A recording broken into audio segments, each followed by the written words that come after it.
Everybody's balance is different. Yeah. So it's not one balance for everybody. It's your balance and whatever makes you happy. But I ain't finna look for broke. I tripped across them cause I seen it was planned. The truck had me out but didn't know how to count. Told her ring up and didn't know the amount. Expensive new berries I couldn't even pronounce. No gun polish just stick in the pot. Hope nobody gets out of their body. Got himself hurt, he was full of that money. We ain't even wanna have to kill nobody. And I I've like done that. that, and I've done that for a very long time. I try to teach people about that as well. I think you can get by with feeding that wolf a little bit. Like that night I saw you were on shrooms, you seemed real loose. You were throwing water around. It could have started an altercation, but you weren't trying to like hurt anybody. You were just trying to turn way the fuck up, and it looked like you were happy. So I think you can kind of feed the beast a little bit that way. Sometimes I feel like I have to. For like when I first got out of prison, I was on parole. I didn't feed any of it. I was just so militant and disciplined. I didn't do anything. I just worked. I worked and had a lot of sex. I went through a lot of women, and I wasn't looking for romance. I wasn't looking for love. I was just looking for a lot of fun, and that's what I got. What do you think about romance now that you got it? It's a lot of work. Well, I mean, Is it enjoyable though? Yeah, it's definitely a lot of work.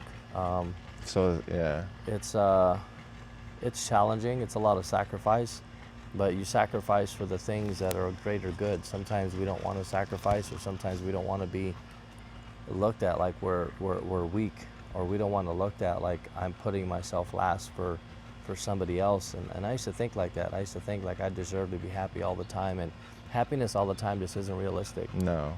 It's just it's not possible to be happy all the time. All the people in my life that I currently help, no matter how much money they make or how poor they are, they're not happy all the time. And Yeah. all the couples that I train and that I ask questions, like I learn a lot from them. They teach me a lot, and then my coaching has taught me a lot. So the romance isn't always fire.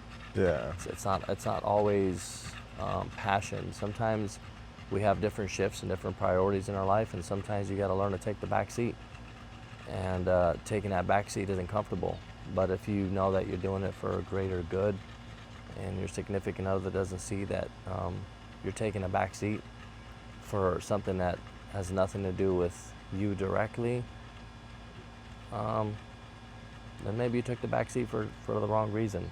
But not for the wrong person, you just took it for the wrong reason. And then resentment kicks in, and then it ruins a lot of things. So I've grown and developed into a much different person in terms of relationships and romance.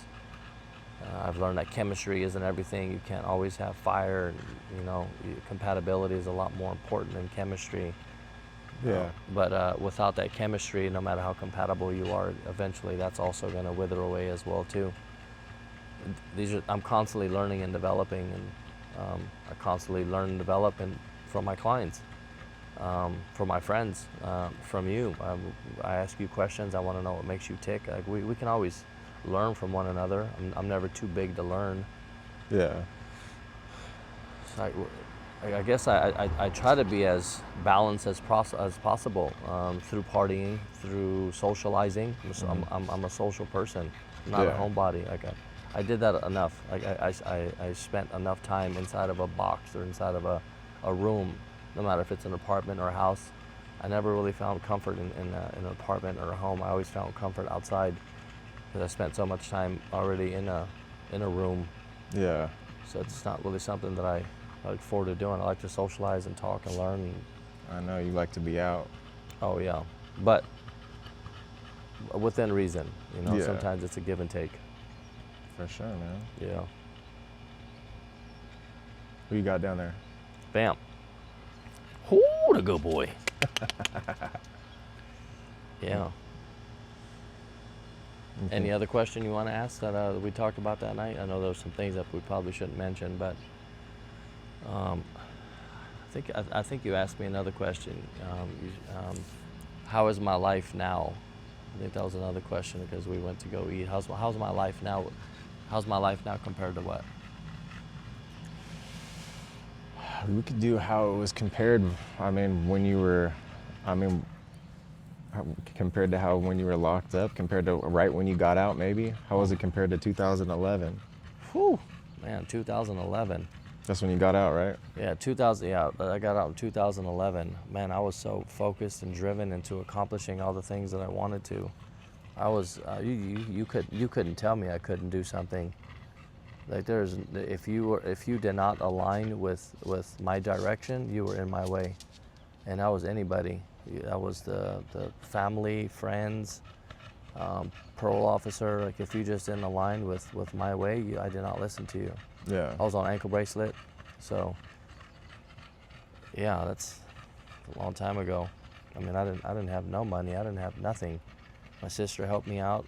She helped me out tremendously, and I got on my feet and never looked back.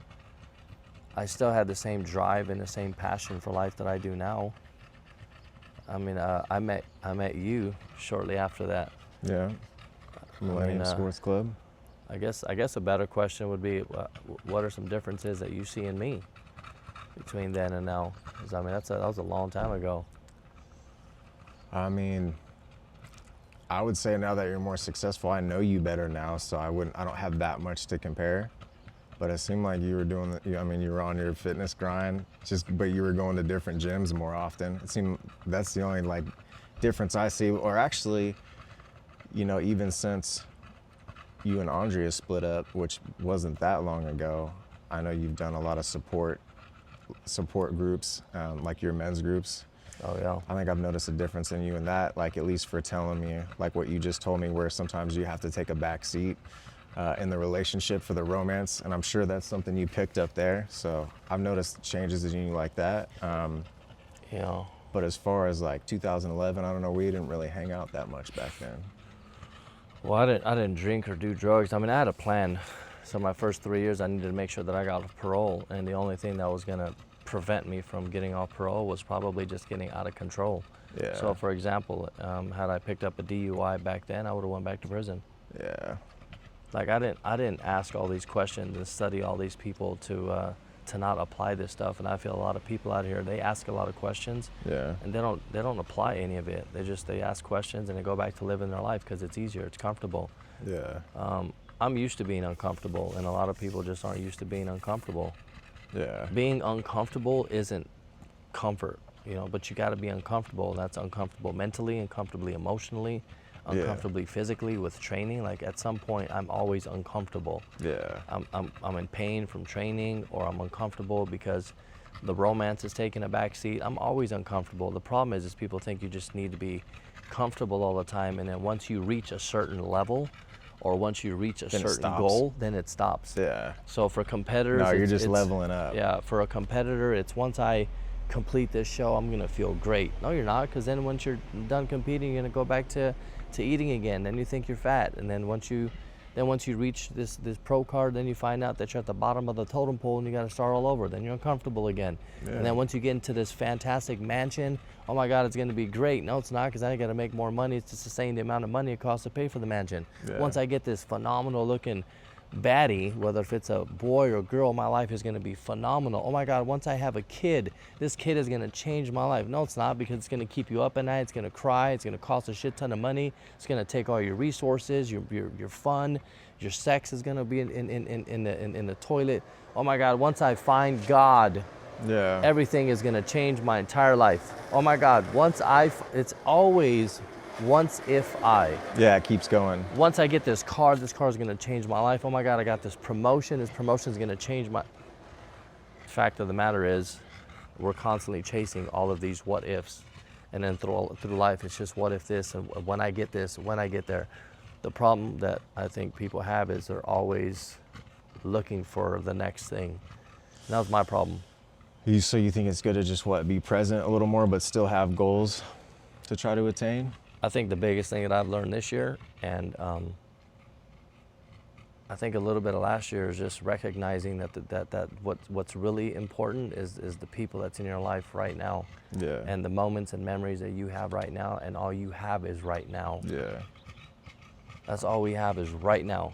I'm trying to do that too, but stay on the music grind, but also stay present and enjoy that flow of the goal, of getting to the goal at least.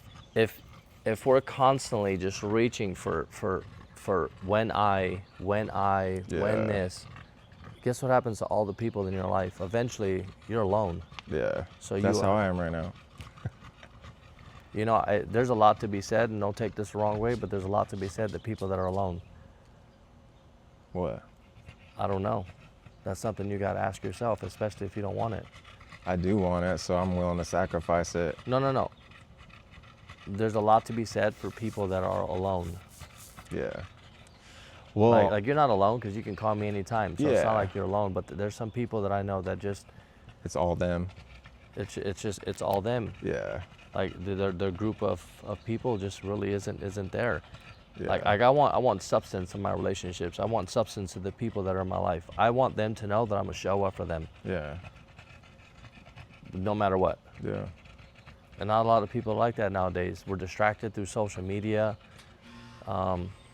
Social media is really good until it's not.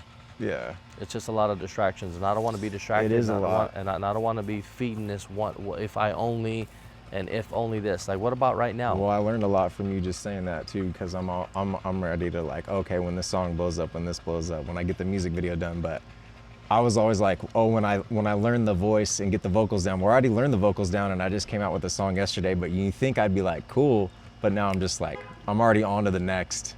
Yeah. So I'm already on to the next one. So that yeah, but so what does that do to the psyche though? So what does that do to a person when they get into a relationship, and then they take that same approach in a relationship?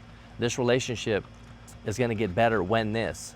This relationship is going to get better when this. Yeah, I don't It's want all- to have that in there. So then what? You're going to make your partner feel like they're never good enough. Yeah, no, I don't want to do that. I mean, there's things that we can always strive for. I do feel like I'm good enough though. I don't feel empty going after the next thing. It's happening faster now, and I am staying more present, which is why I think it is happening faster. But I Yeah. think I have a healthy relationship with the goals. But yeah, but I'm still like, what's up? What's up with the next one? It's always good to keep. It's always good to want more, but just make sure that you remember the people in your life too, because I do. Ultimately they're the ones that's going to make it very, very fulfilling and rewarding if you can take people with you. Absolutely. And I miss socializing, and that's why I've tried to go out. Unfortunately, a lot of times it's like around a lot of alcohol, and I don't drink. So if it's something that I'm down for, like a rave or something like that, to where the main thing is like the music and then the drugs and all that come later, Yeah. I can get along with people when they're fucked up like that. But if it's just like a bar or a party, then that's why I say no a lot, because I just can't like be around that. But I do want to get out and socialize more, because I am realizing that after going after my goals, I want to smell the fucking roses too, because I have not been. It's appropriate just to find a balance, but I can't tell you what that balance is. Yeah, Only I'm you finding can. it. I'm finding it. Everybody's balance is different. Yeah. So it's not one balance for everybody. It's your balance and whatever makes you happy. But I ain't finna look for broke. I tripped across them cause I seen it was planned. The track had me out but didn't know how to count. Told her ring up and didn't know the amount. Expensive new berries I couldn't even pronounce. No gun